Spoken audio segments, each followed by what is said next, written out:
Oh,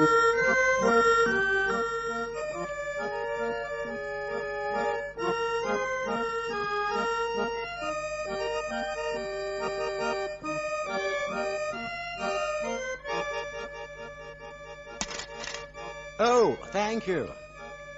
Thank you, Monsieur Sherlock Holmes.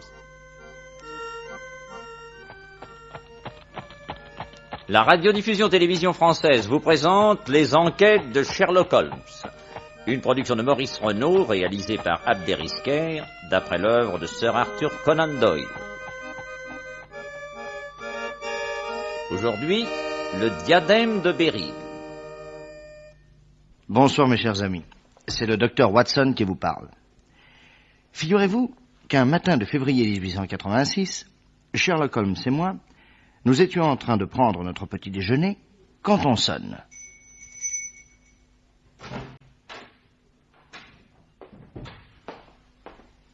C'était un monsieur d'un certain âge, très distingué, et qui semblait en proie à une violente émotion. Comme vous l'avez vu sur ma carte, messieurs, je suis le banquier Alexandre Holder de la banque Holder et Stevenson. Très honoré, monsieur. Le docteur Watson, un autre moi-même, devant qui vous pouvez parler sans crainte. Docteur, monsieur Holmes, je ne sais par où commencer. D'abord, excusez-moi de venir si tôt, mais ce qui m'est arrivé cette nuit est atroce. Asseyez-vous, monsieur Holder, et tâchez de retrouver votre sang-froid. Pardon. Voulez-vous une tasse de thé? Oh, certes, non, merci. Je ne pourrais avaler quoi que ce soit.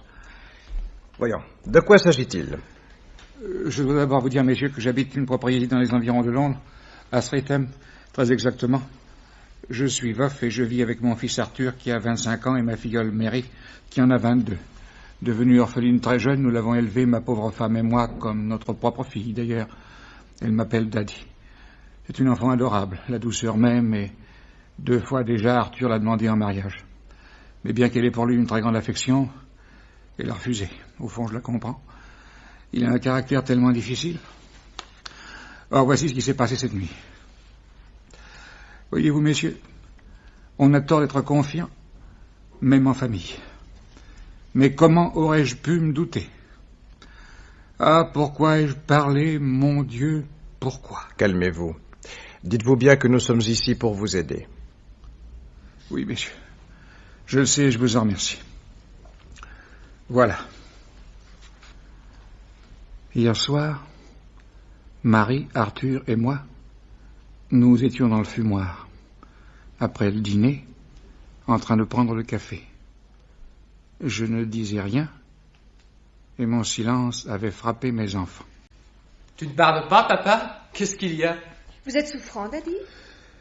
Non, mes enfants, pas du tout. Seulement un peu préoccupé. Tu as des ennuis? Non. Mais cet après-midi, j'ai reçu la visite d'un des plus grands noms d'Angleterre, et ce lord est venu m'emprunter 10 000 livres. Tu n'espérais tout de même pas qu'il te les rende ce soir? Non. Mais il m'a laissé en garantie un diadème, qui vaut bien 10 fois la somme que j'ai prêtée dessus. C'est un diadème d'or, orné de 39 béryls roses, jaunes et bleus, d'une beauté incomparable.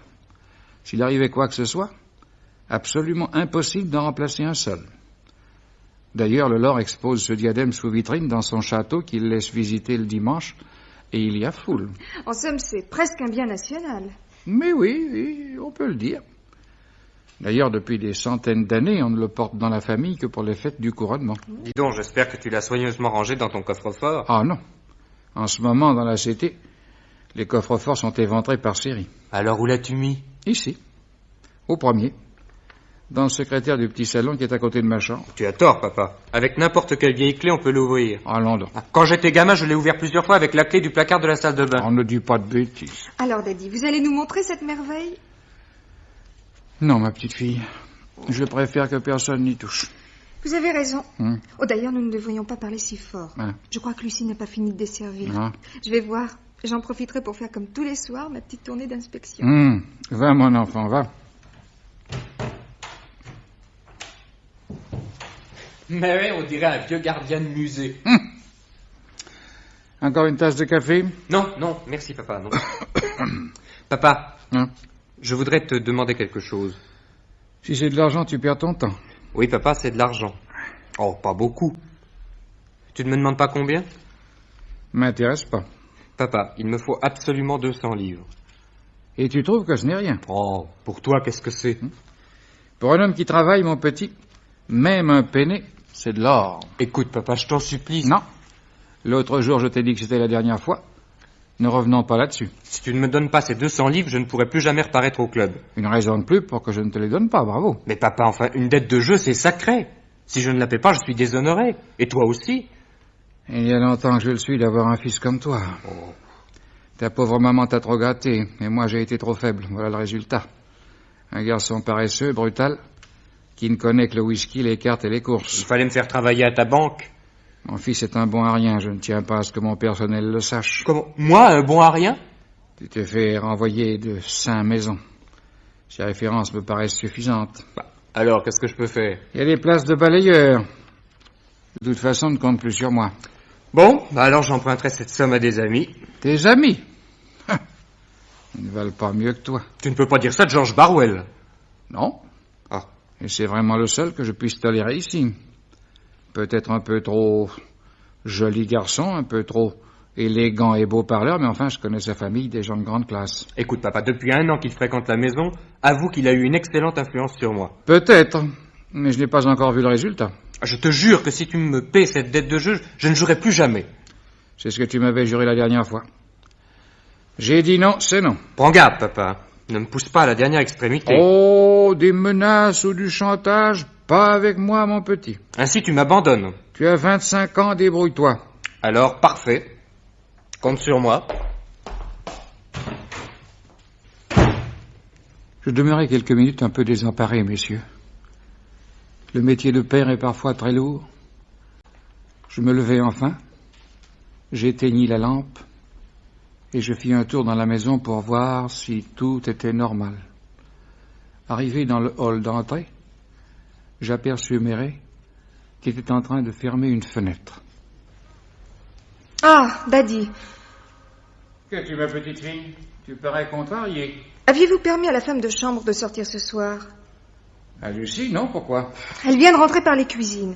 Je parierais qu'elle est encore allée voir son cher et tendre à la petite porte du parc. Il faudrait tout de même que vous mettiez fin à ces petits manèges. Touche-lui en 2 mots. Et si ça se renouvelle, je lui parlerai. Es-tu sûr que tout est bien fermé partout? Tout à fait sûr, Daddy, dormez tranquille. Alors, bonne nuit, ma petite fille. Bonne nuit, Daddy. Je montai me coucher, et avant de me déshabiller, j'entrai dans le petit salon à côté de ma chambre. J'ouvris le secrétaire et je vérifiai que mon diadème était toujours bien à sa place.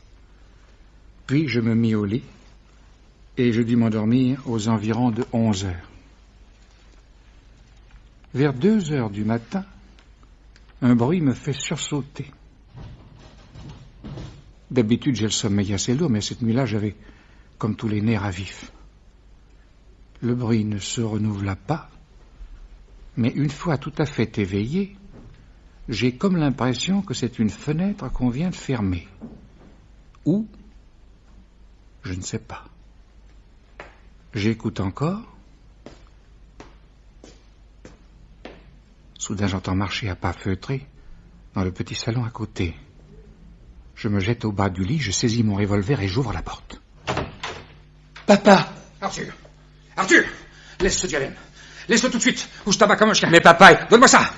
Veux-tu me donner ça, canaille? Mais papa, je te jure... Mais comment tu viens de le casser? Mais non... Il manque un des coins en or. Et 3 pierres. Où sont ces pierres que tu viens de voler?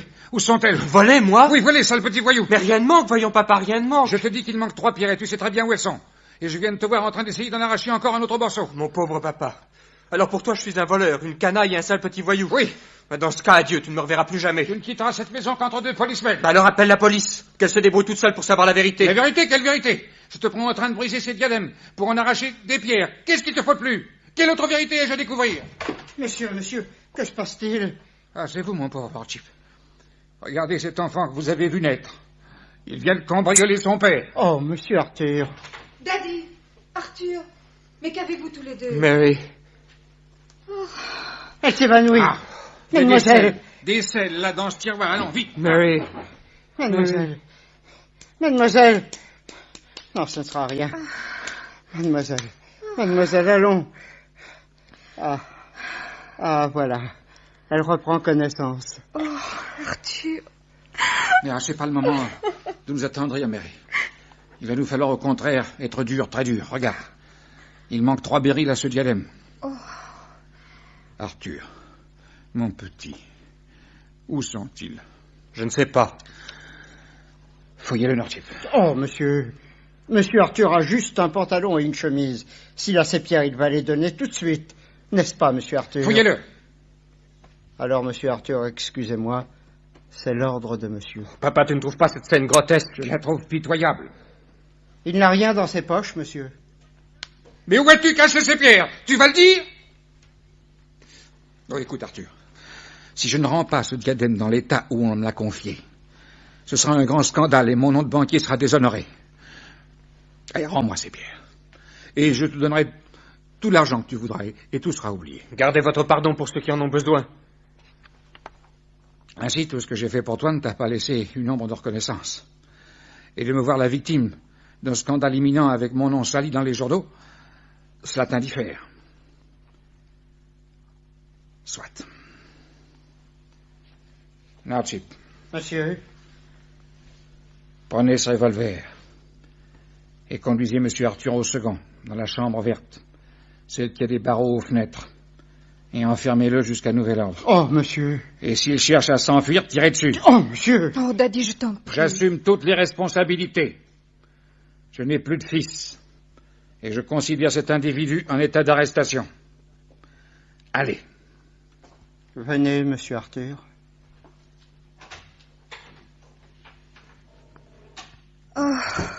Oh, c'est affreux. Écoute-moi bien, Mary. Écoute-moi bien. Il faut que nous gardions le secret. Oui. Il faut éviter le scandale. Et il faut retrouver ces 3 pierres au plus vite. Dès qu'il fera jour, je partirai pour Londres. Et je chargerai de l'affaire un détective privé. En attendant, nous allons fouiller la chambre d'Arthur. Viens. Et naturellement, vous n'avez rien trouvé. Rien. Et pourtant, nous avons cherché partout. Nous avons mis la maison sans dessus-dessous, et même quand le jour est venu, avant de monter en voiture, j'ai jeté un coup d'œil dans le parc. Rien. Voilà, monsieur Holmes. Maintenant, mon sort est entre vos mains. Que pensez-vous de ce drame? J'aimerais d'abord, monsieur Holder, préciser certains points. Interrogez-moi. Habituellement, recevez-vous beaucoup de monde dans votre propriété? Non, très peu. Quelques membres de ma famille à Noël et quelques amis de mon fils. Le seul qui fréquente régulièrement la maison est George Barwell, qui, malgré ses 35 ans, s'est pris d'une grande affection pour Arthur et Mary. Je connais George Barwell, de réputation tout au moins. Et sortez-vous beaucoup dans le monde? Mon fils, oui, mais ma filleule et moi, nous n'y tenons guère. Pourtant, une jeune fille... Oh, elle est d'une nature bien paisible. Ce drame a dû lui causer un grand choc, à elle aussi. Terrible. Je crois qu'elle est encore plus touchée que moi. Ni elle ni vous n'avez le moindre doute sur la culpabilité de votre fils. Mais, monsieur Holmes, je l'ai vu de mes propres yeux, avec le diadème dans les mains. Cela ne me paraît pas une preuve suffisante. Le reste du diadème est-il abîmé? Oui, il est tordu. Ne croyez-vous pas qu'au moment où vous êtes entré, votre fils tentait de le redresser? Mais dans ce cas, s'il est innocent, pourquoi ne pas l'avoir dit? Et s'il est coupable, pourquoi ne pas mentir? Son silence se défend dans les 2 éventualités. Pour moi, monsieur Holder, cette affaire est loin d'être simple. Pourtant... Réfléchissez. Votre fils est sorti de son lit. Il s'est rendu dans votre petit salon. Dieu sait en prenant quel risque. Il a volé le diadème, il en a cassé un morceau en faisant appel à toutes ses forces. Il en est ressorti pour aller cacher les 3 pierres volées dans un endroit X. Puis il est revenu avec les 36 autres dans ce petit salon où il avait toutes les chances d'être découvert. Enfin, vraiment. Croyez-vous ça soutenable? Mais quelle autre thèse envisagez-vous? Aucune et plusieurs. J'aimerais me rendre tout de suite à votre propriété. Il n'y a pas une minute à perdre. Oh, merci, monsieur Holmes. Ma voiture est en bas. Nous en avons pour 1 heure au plus. Vous venez avec nous, Watson? Volontiers, volontiers. Par ici, messieurs.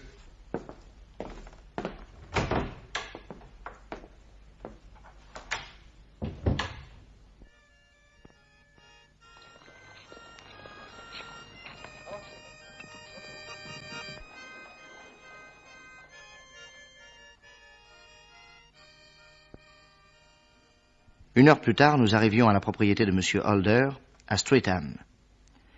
C'était une grande maison au milieu d'un parc couvert de neige. Derrière se trouvait l'entrée des cuisines et, devant, l'entrée des maîtres. Et tout de suite, Sherlock Holmes s'intéressa aux empreintes. Par bonheur, il n'avait pas neigé depuis la veille et le froid les avait durcis. Tandis que le banquier allait donner quelques ordres, Sherlock Holmes fit lentement le tour de l'édifice et s'arrêta soudain, non loin des cuisines. Regardez, Watson. Une femme s'est arrêtée ici. Et elle a bavardé avec un homme. Hein? Je vois bien l'empreinte de 2 semelles féminines, mais je ne vois qu'une semelle d'homme. Ah oui? Une seule? Et que ça. Par contre, à 30 centimètres de cette semelle, Oui. vous voyez plusieurs trous d'un diamètre de 5 centimètres et assez profondément creusés dans la neige. Ah oui? Qu'est-ce que ça peut être? Vous ne devinez pas? L'homme avait une jambe de bois, parbleu. Et ces trous ont été faits par un pilon garni de caoutchouc. Je crois même pouvoir vous dire que ce couple a été dérangé dans sa conversation et que la femme a couru pour rentrer dans la maison. Couru? Oui. Regardez. Vous voyez les pointes de ses chaussures? Elles sont plus incrustées dans la neige que ses talons. Ah, vous êtes inouï. Continuons à faire le tour de la maison. Sherlock Holmes ne remarqua rien de particulier jusqu'à ce que nous fussions arrivés devant l'entrée principale. La façade comportait 6 fenêtres. Il les examina les unes après les autres et s'arrêta longtemps, la loupe à la main, devant l'une des 2 qui éclairait le hall. Watson, regardez la barre d'appui et la barre de cette fenêtre. Hein?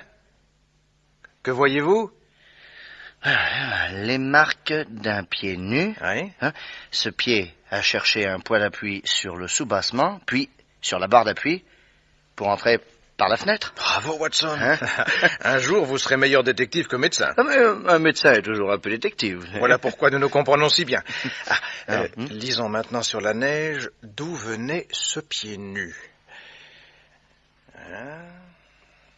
Oh. Watson, voilà toute une série d'empreintes qui filent vers la sortie de la propriété. Oui. 2 sortes d'empreintes et parallèles. Alors, ce sont celles d'un homme chaussé et celles de l'homme aux pieds nus. Oui. L'homme chaussé est venu de l'entrée de la propriété jusqu'à la façade de la maison. Il y a eu piétinement. Donc, conversation probable avec quelqu'un qui était à la fenêtre. Puis, il est reparti vers la sortie du parc. C'est à ce moment-là que l'homme aux pieds nus a couru après lui. Ah. Et à quoi voyez-vous ça? À 3 indices. D'abord, les pieds nus sont tournés vers la sortie du parc. Et puis, de même que tout à l'heure, pour les chaussures de femme, la pointe du pied a marqué la neige beaucoup plus profondément que le talon. Il courait donc. Enfin, les pieds nus couvrent souvent les semelles de chaussures. Ah oui, alors? Si les 2 hommes avaient marché côte à côte, cette superposition aurait été impossible, tandis qu'on peut facilement piétiner les empreintes d'un homme après lequel on court. Ah oui? Oui, ça c'est vrai, ça. Maintenant, suivons les empreintes jusqu'à l'endroit où le poursuivant a rejoint l'homme qui s'en allait. Venez. Là. Tenez, Watson. C'est ici. Là, oui. Vous voyez, nous sommes à 100 mètres environ de la maison. Regardez. Les chaussures de l'homme se retournent brusquement comme s'il avait dû faire face. La neige est piétinée. Peut-être y a-t-il eu bataille. Oui. Et attendez, c'est tellement vrai que voilà, regardez, 3 petites taches de sang. Où donc? Là. Voyons. Mais qu'est-ce que je vous disais? L'un des 2 hommes a été blessé, puis les pieds nus sont retournés vers la maison, et l'homme aux chaussures est sorti de la propriété sans demander son reste. Une fois de plus, j'étais stupéfié par l'extraordinaire imagination de mon ami Sherlock Holmes. Imagination qui ne s'égarait jamais puisqu'elle s'appuyait toujours sur une analyse scrupuleuse des indices et leur interprétation logique. Bon, enfin, nous regagnâmes la maison, où nous attendait M. Holder en compagnie d'une jeune fille assez belle, dont le teint pâle et les lèvres décolorées trahissaient un profond chagrin. Voici M. Sherlock Holmes et le docteur Watson, ma filleule Mary. Mademoiselle. Soyez les bienvenus, messieurs. J'espère, monsieur Holmes, que vous parviendrez à établir l'innocence de notre pauvre Arthur. Je suis certaine qu'il n'est pas coupable. Je partage pleinement votre opinion, mademoiselle. Oh, Daddy, vous entendez, monsieur Holmes? Mais ce n'est encore qu'une impression. Puis-je vous poser quelques questions? Je vous en prie. Vous-même, la nuit dernière, vous n'avez rien entendu? Rien.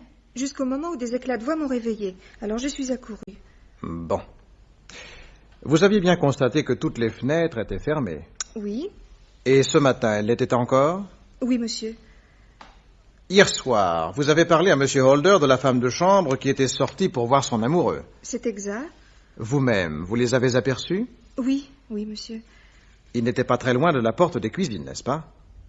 En effet. Et quand cette fille vous a entendu, elle est vite revenue vers la maison en courant. Mais oui. Et naturellement, son amoureux a une jambe de bois. Mais comment le savez-vous? C'est mon métier, mademoiselle. Une dernière question. Pensez-vous que cette femme de chambre ait pu parler du diadème à son amoureux? Et les croyez-vous capables d'avoir organisé un cambriolage? Oh, Lucie est une tête folle et son amoureux n'a pas très bonne réputation. Mais de là à les accuser sans preuve, monsieur Holmes, je ne les voudrais pour rien au monde. Ce sentiment vous honore, mademoiselle. Monsieur Holder. Oui? Quand vous avez surpris votre fils, n'avait-il pas les pieds nus? Oui. C'est exact. Je vous remercie. Maintenant, j'aimerais monter dans le petit salon où se trouve le diadème. Rien de plus facile. Par ici, monsieur Holmes. Pardon. Nous nous trouvâmes bientôt dans une pièce assez petite et luxueusement meublée. Près de la porte se trouvait un très beau secrétaire de l'époque romantique. Habituellement, vous l'ouvrez avec quelle clé? Avec celle-ci. Cette nuit, je l'avais sous mon oreiller. Mais mon fils a ouvert ce secrétaire avec la clé du placard de la salle de bain, voyez. Elle est encore sur la serrure. En effet, cette clé ouvre parfaitement et elle ne fait aucun bruit. Rien d'étonnant à ce que vous n'ayez pas été réveillé. Je suppose que le diadème est dans cet écrin. Oui, vous pouvez l'ouvrir. Oh, magnifique, en effet. Je ne crois pas avoir vu des pierres aussi belles. Il en manque donc 3, restés enchâssés au morceau de monture qui a été brisé. Oui. Monsieur Holder, voudriez-vous essayer de casser ce diadème? Moi? Mais jamais de la vie, vous n'y songez pas. Alors je vais m'y efforcer moi-même. Non, vous êtes fou. Je crois qu'il a cédé un tout petit peu. Mais bien que je sois d'une force au-dessus de la moyenne, je suis certain que je n'arriverai pas à le briser. D'ailleurs, en admettant que j'y parvienne, il y aurait un bruit sec qui claquerait à nos oreilles. Vous êtes bien de cet avis, n'est-ce pas? Sans doute. Alors, pensez-vous sérieusement qu'un tel bruit se soit produit à quelques mètres de votre lit et que vous n'ayez rien entendu? Non, bien sûr. Alors, j'aimerais parler à votre fils. à mon fils. Soit. Nous allons le faire descendre. M. Holder prit son vieux domestique d'aller chercher Arthur, mais au bout de quelques minutes, Northship revient seul. Je suis navré, monsieur, mais monsieur Arthur ne veut parler à personne. Tête de bois! Il m'a dit, puisque la police est là, qu'elle fasse son travail. Ce n'est pas à moi de le faire. Voilà le garçon, monsieur Holmes. Insolent et têtu. Oh, Marie, si tu avais accepté de l'épouser, je suis sûr que toi, au moins, tu nous l'aurais changé. Ne vous inquiétez pas, monsieur Holder, je me passerai de sa collaboration. Il faut absolument retrouver ces 3 pierres, m'entendez-vous? À tout prix. Je vous donne carte blanche. Alors, faites-moi tout de suite un chèque de 3000 livres. Comment? Oui, un chèque à mon nom. J'irai le toucher et j'en ferai de l'argent liquide. Dans quel but? Vous avez confiance en moi, je pense. Sans doute, mais... Ce mais ne me convient pas, monsieur Holder, Puisque vous m'avez donné carte blanche, permettez-moi d'être seul juge de l'emploi des fonds.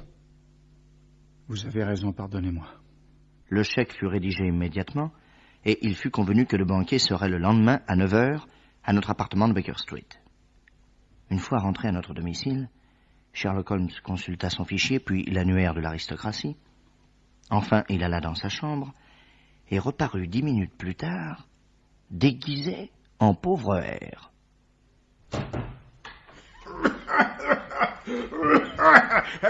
Comment me trouvez-vous, Watson? Ah, sacré Holmes! Je ne vous aurais jamais reconnu. Veuillez apprécier la nuance exacte de ce déguisement. Je suis affreusement minable, n'est-ce pas? En effet. Je vous prie cependant de remarquer que je n'ai rien du clochard. Le par-dessus a verdi, mais il est d'assez bonne coupe. Ses souliers sont éculés, mais ils sortent du bon faiseur. Leur état dit assez que je suis dénué de tout, mais qu'autrefois j'ai pu être du monde. C'est très juste, très juste. Cette note subtile est nécessaire là où je vais. Ah. À bientôt, docteur Watson. À mon habitude, je n'avais posé aucune question. Sherlock Holmes revint vers 2h30, dans le même accoutrement. Il tenait à la main 2 souliers qu'il balançait au bout de leur lacet. Soyez gentil, Watson, préparez-moi une tasse de thé. Volontiers. Le temps que je quitte cette défroque et que je m'habille décemment. Il revêtit son éternel complet prince de Galles et avala son thé rapidement. Merci, Watson. Maintenant, je file à la propriété de M. Holder. Les choses tournent-elles comme vous le souhaitez? Et je n'ai pas à me plaindre. Ne m'attendez pas pour dîner. Il enveloppa dans un vieux délimel les souliers qu'il avait apportés, et il partit. À minuit, je n'avais encore aucune nouvelle de lui, mais je ne m'inquiétais pas quand il était sur une piste. Il disparaissait parfois pendant 2 ou 3 jours. Je ne sais pas à quelle heure il rentra, mais le lendemain matin, quand j'allais au salon pour prendre mon petit déjeuner, il était là, frais et dispo, tenant un journal d'une main et de l'autre une tasse de café. Excusez-moi d'avoir commencé sans vous, Watson, mais M. Holder doit venir ici. Tenez, ce doit être lui. Entrez. Bonjour, messieurs. Ah, messieurs, on a bien raison de dire qu'un malheur n'arrive jamais seul. Mary, ma pauvre petite Mary. Que lui est-il arrivé? Prenez connaissance de cette lettre qu'elle m'a écrite et qu'on m'a remise ce matin au réveil. Pardon. Je n'ai pas mes lunettes, Watson. Oui. Voulez-vous lire? Oui, volontiers, pardon. Mon cher parrain. Elle ne m'appelle même plus Daddy. Mon cher parrain, vous m'avez reproché hier d'être une des causes de vos malheurs. Vous aviez raison. Si j'avais agi différemment, cette catastrophe n'aurait pas eu lieu. Oh, pourquoi l'ai-je blâmé de ne pas avoir épousé mon fils? Ce n'est peut-être pas de cela dont elle parle. Que voulez-vous dire? Continuez, Watson. Oui, à cette pensée, je sens que je ne pourrai plus être heureuse chez vous. Je vous dis adieu pour toujours. Ne me recherchez pas, cela ne servirait à rien. Dans la vie comme dans la mort, je vous aimerai du plus profond de mon cœur, signé Mary. Elle s'est peut-être suicidée. J'en serais très surpris. Ce brusque départ, je ne la croyais pas si susceptible. C'est affreux. Ayez du courage, Monsieur Holder, et dites-vous bien que cette lettre met un point final à vos malheurs. Quoi? Vous savez quelque chose? Mieux que cela. Ouvrez cette enveloppe. Elle vous a écrit? Qui, Mary? Ah, laissez-la donc où elle est. Ouvrez cette enveloppe.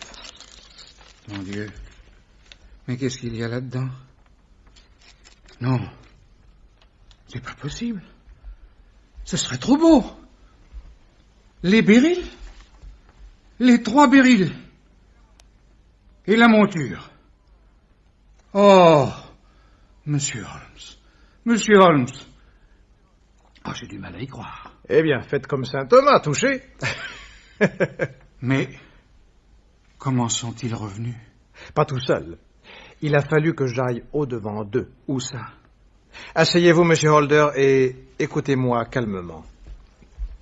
Watson, servez donc une tasse de thé à notre hôte. Oh oui, volontiers. Avec 3 sucres. Alors, monsieur Holmes. Vous admettrez facilement, cher monsieur, qu'entre le moment où je vous ai quitté hier et celui où je viens de vous remettre ces pierres, j'ai dû sauter pas mal d'obstacles. Comme d'habitude, j'ai raisonné et j'ai imaginé. Pardon. Oh, merci, merci.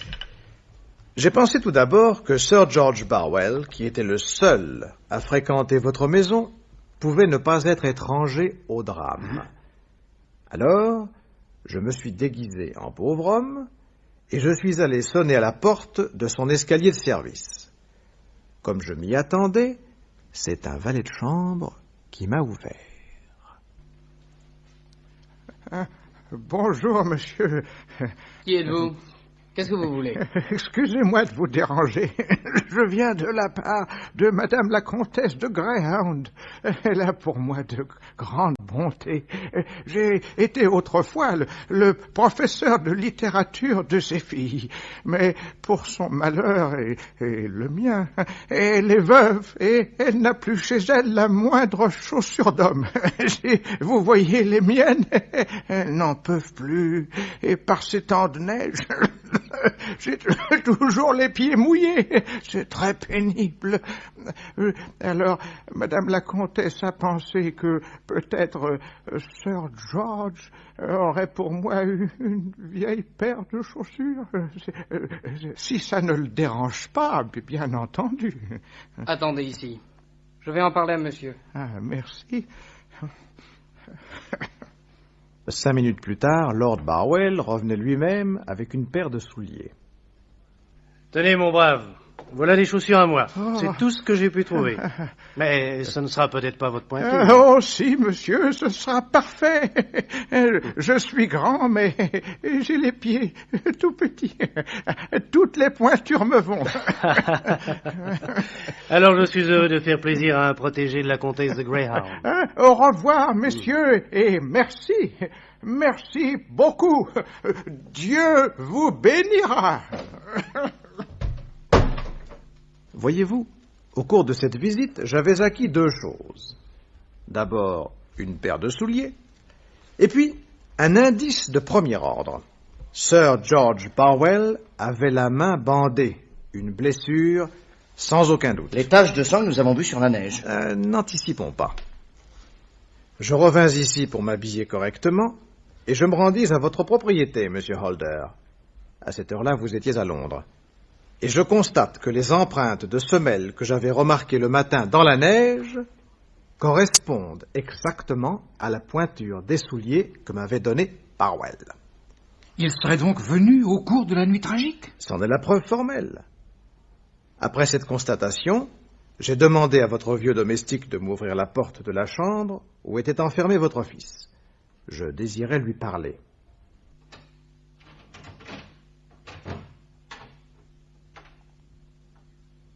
Qui êtes-vous? Sherlock Holmes. Ah. C'est vous que mon père a chargé de l'enquête? Oui. Alors faites votre travail et ne comptez pas sur moi. Je comprends votre sentiment. Votre père se fie aux apparences et il vous accuse. Si vous refusez de parler, c'est que vous êtes blessé à vif par ce soupçon parfaitement injuste. C'est bien cela, n'est-ce pas? Oui. Or, moi, je sais que vous n'êtes pas coupable. Quelqu'un s'est accusé? Je n'ai besoin de personne pour me faire une opinion. Vous êtes plus fort que les autres, vous. On me l'a dit quelquefois. Je peux même ajouter que si vous refusez de parler, c'est pour sauver quelqu'un.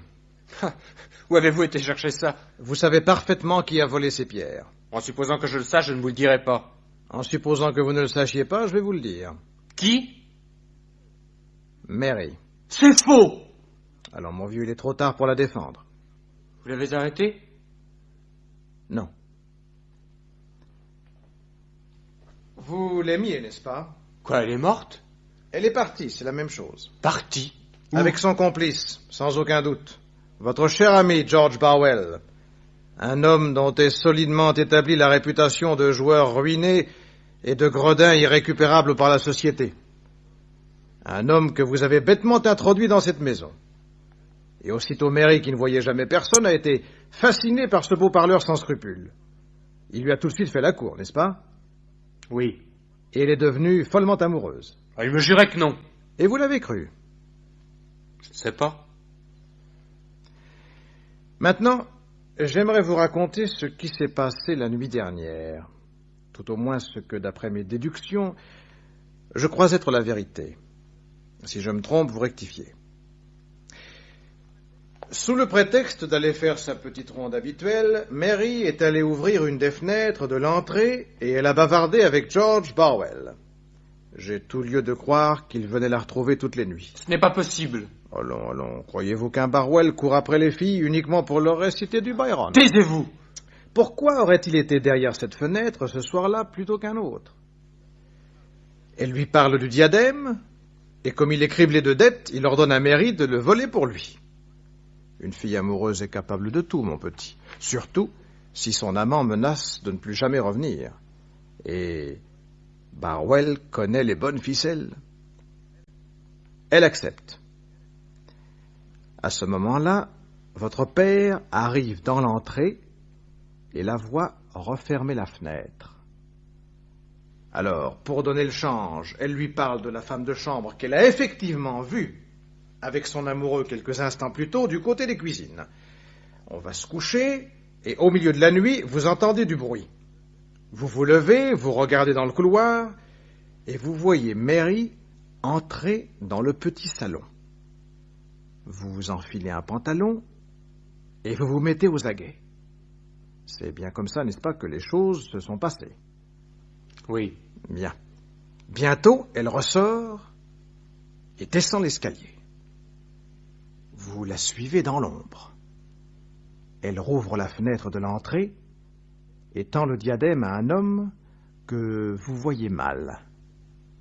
Puis, elle regagne sa chambre sans s'être aperçue de votre présence. Hein?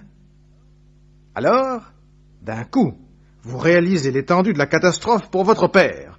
Vous bondissez à la fenêtre et, pieds nus, vous courez dans la neige à la poursuite de Barwell. Vous le rattrapez, vous voulez lui arracher le diadème, de son côté il tire, la cassure se produit et lui coupe la main. Il se sauve avec les 3 pierres et vous regagnez le petit salon.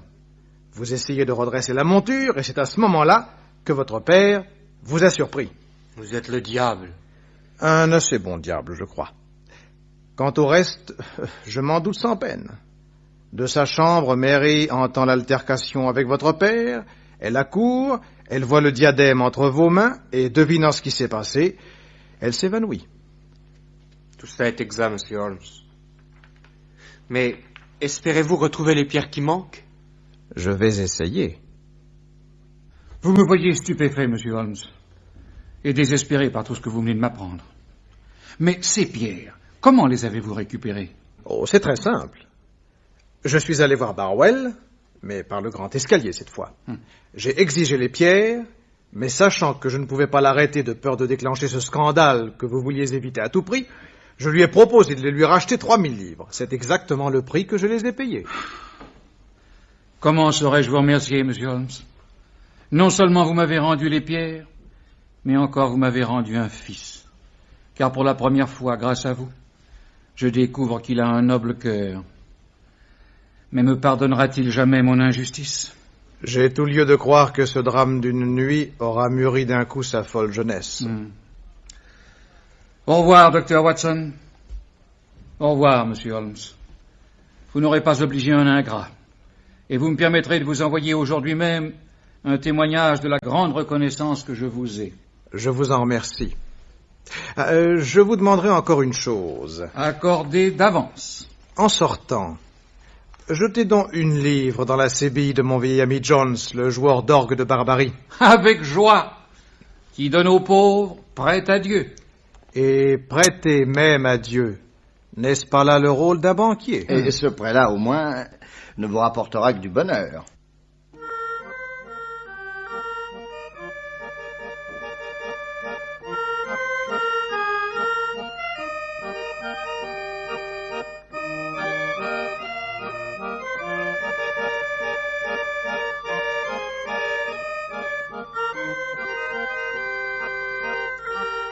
Dans la série Les enquêtes de Sherlock Holmes, vous venez d'entendre Le diadème de Beryl, d'après la nouvelle de Sir Arthur Conan Doyle.